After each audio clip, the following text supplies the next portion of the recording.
Alright! Let's just start today. It's spring break and I don't have to worry about school, no teachers, no, especially the mean ones. My sister's still asleep. She don't wake up, I want to do something. Like get me some cereal, which I already poured, so I can wake up happy in the morning.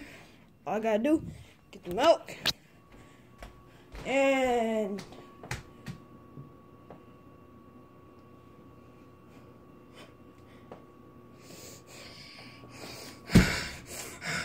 no milk!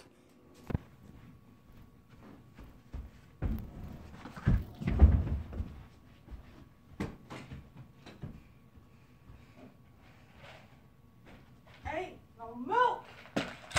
No cereal! I mean, I gotta do everything and eat some stuff. It's not mine! Ah!